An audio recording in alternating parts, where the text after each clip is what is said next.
The crew is back today. I am MacKenzie Fegan, host of 112BK, and joining me we have... I'm Isabel Alcantara. I am the associate producer. I'm Naeem Van. I'm the production assistant for the show. I'm Mira Al-Rahim, and I'm the podcast editor. Hi, you guys. Welcome back. Hi. Thanks for having us.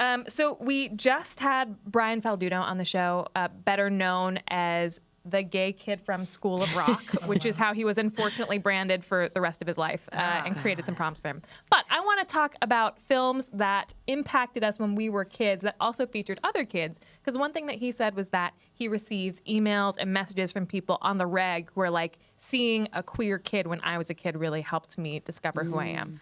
So did you guys have experiences like that with films that you watched when you were young?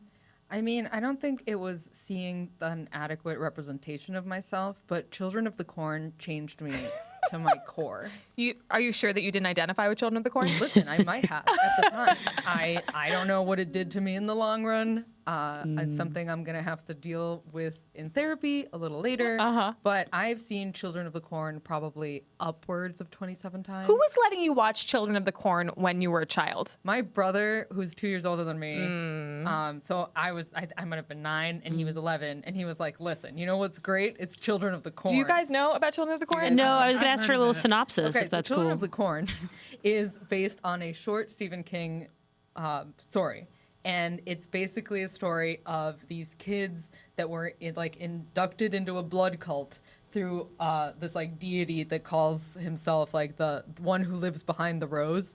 And they have to kill all of the adults in their town for them to have like a successful corn harvest. Also, fun fact, they're extremely white. They're very white. Exactly. Oh, God, yes, this movie. Oh, So this was it's really basically scary. a metaphor Hella just pale. for life. Scary Yeah, white kids. that's right. I think I might have repressed the memory of watching this movie when I was young, but as you just said, they were really white. I just I had a flashback. I that mean, it triggered. gave me a lot of tools for when I went to boarding school in Colorado. Right. You know? Such as? Fear the white kids. Fear of white people. Yes. Good. Yeah. Don't Fair trust enough. them. Don't trust. Especially the Yeah. super blonde ones. Exactly. Yeah. You have a name like Malachi.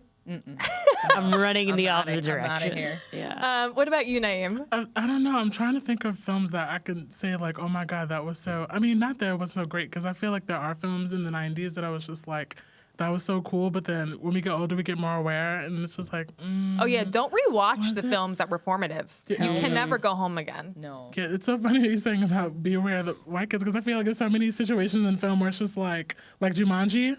Oh, yeah. Yeah. No, like I can't. Scary. Jumanji. Are they remaking that? They did They remake did. it, and it's a video game because Yes. of the youths. It's good. Oh, It's good. The all new one's right. good. The old one holds up. Jack Definitely. Black is our thread for the episode here. Oh, Seems yeah. like. Look at that. All right, School of Rock. Yeah. Cool. I was really into Pippi Longstocking, Oh my God. but the original Danish TV show, Danish Swedish. Good God. Who's I to know, say? guys. That's I'm very ancient. specific. You think that I am your peer, but in fact, I am 70 years old. I know, it's really shocking. So Wow. this film, it was like a TV series, and it was like a Danish TV production, and they dubbed it for American markets. But I Creepy. didn't understand that when I was a child. I was just like, why are their mouths moving so weird? But I feel like Pippi Longstocking, who, for those who aren't familiar, is this sort of like independent preteen who lives on her own. And has a horse in the house? Yeah, she has a horse in the house. She lives in a tree. Her socks don't match. Like, she combs is- her hair weird. Like, the socks not matching is like the least offensive part of her lifestyle. Right, It's like, right, exactly. you're fine. Like,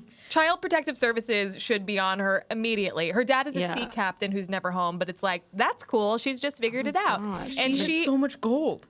she has a lot of gold. That's right. She also like is friends with pirates, I think. And there are sort of these like two normal suburban pedestrian siblings who befriend her, and she teaches them how to be more brave. And so Wow. for me, she was this like very cool, independent, redheaded older woman who was like living her life and had a great deal of independence. So I feel like she modeled a type of like female strong role model for me when I was a kid. Oh, I hear that. Yeah. For sure. For Also, I was like, why does your mouth move like that? I don't understand why it doesn't sync up to your words. I was young. Yeah. Yeah. There's a lot going on. I think 2 movies come to mind for me. One is Harry Potter, like the whole Harry Potter series. Sure.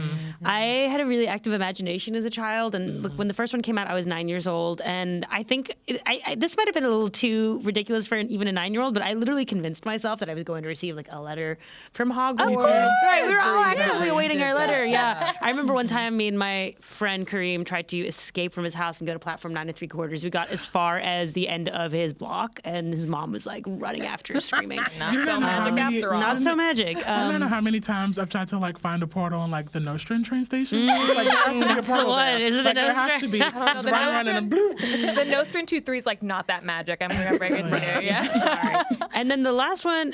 Wait, hold on. Question about Harry Potter. Sure. So I feel like a lot of these stories, books that we read or movies that we see with kids, there's like one character who you really identify with, and one who you maybe have a crush on, and one where you're like, oh, that's who I don't want to be. Was there someone in Harry Potter who you heavily identified with personally? Obviously Harry. I mean, yeah, I don't identified even. with Harry? Listen, I've taken that sorting hat test, like that sorting hat test. Pottermore thing? Yeah, the Pottermore Yeah. thing like 7 times. I always get Hufflepuff. It really pisses me the fuck off. Wait, do you guys also identify with Hufflepuff? Yes. No, well, so, yes. Yeah. Yeah. I'm like half Hufflepuff.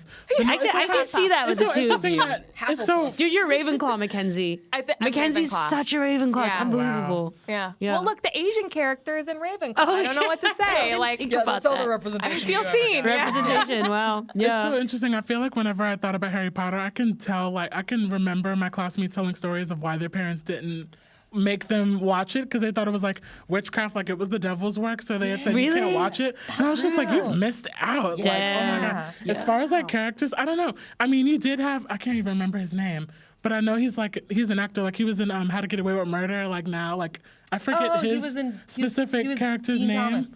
Yeah, but Dean the only Thomas. person that I feel like I kind of identified with was Neville Longbottom because he was like the Oh, weirdo, God, dang. but he still like came through though. That's Like right. And he's I hot feel like now. that was me. Hero That's right. Neville Longbottom. He had a real glow Listen, up. He is really sexy. did have He a got glow up. sexy. Like I was genuinely like, it's one of those things where like he grew up and everyone was like on the bandwagon. It's just like, no, you weren't with him from the beginning. Yeah, That's yeah. right. Like That's honestly, right. These phonies, you know. Like, You would have tormented him and bullied him when Yeah. he was That's really right. young. nah, we would have been best buds. That's right. so the second film is Dead Poets Society. Oh, Which I Captain, My watched. Captain. Captain, My Captain, and Sure. that's kind of more YA-y. deep. Like it's kind of young Yeah. adulty in that Yeah. sense. Like I was a little older than a child when I watched it. I think I was like 15 when I watched it for the first time, but I watched it many times. And I think between Harry Potter and Dead Poets Society, there's a recurring like boarding school motif. I did go to Yeah. boarding school, so maybe like this is why these 2 films resonated with me. But I loved like what the kids in Dead Poets Society were wearing. I think they looked so sharp. I continue to think Were they they look so all- sharp. So they're like their trench coats. They're just so freaking chic. And then I was like, what the fuck? Like, when am I gonna like look like a I don't know, 15-year-old boy going to boarding school in the 1960s in Connecticut? Yeah, like Style icons. I think like, a lot of the films that I gravitated to as well had very strong senses of style, like The Sandlot. Like, for I mean, I'm wearing sure. Converse today, that whole like, like cuff jean deal. and Converse look, 1950s classic cool. Yeah, The Sandlot made me gay for sure. The Sandlot made you gay. Oh, 100%. Say more about it. 100%. I mean, like you look at The Sandlot and you can relate with either the cool kids that are all part of the team or the outcast kid with his crappy fish hat. I would Yeah. be remiss not to put Matilda out on the table because this was like a very like formative film for a lot of people. I mean, who didn't watch Matilda like more than 2 times? First of all, like, 100%. And right? Mara Wilson is queer. So And Mara Wilson's that's great. queer. That's So I feel like all of y'all's like references to movies are like so like deep and mine are so like random, like Sound of Music. I freaking love that's that. not random at all. What the hell's random about say a that? word. I feel Sound like, of Music. and I've noticed like I don't know, I feel like there's always an element to imagination when it comes to the movies I've gravitated towards. I mean, besides like Sound of Music and Twister, like I feel like Bug's Life, like I feel like all the animated stuff and yeah. like all the sci-fi stuff. Still appreciate it, but I didn't realize until I got older that there were so many stories that I liked, but I didn't necessarily, like you can see yourself in them, but you didn't see them like with your own eyes. Like I could remember getting coloring books of like certain movies and like cartoon characters, and I would literally color them brown just so I can see myself Yeah. in that type of Absolutely. thing. Like I feel like as far as the human experience and just like the breaking of the four walls and imagination, I could see myself in those, because it was like, if they can do it, I can do it. It's a human experience, I guess. Yeah. But I was just like, I don't see it quite yet. Yeah, sure. It's a black and white coloring book. You do whatever you want. Well, you guys, thank you so much for joining me to talk about favorite movies. Let's start a movie club. Deal. Sounds great to me. Great.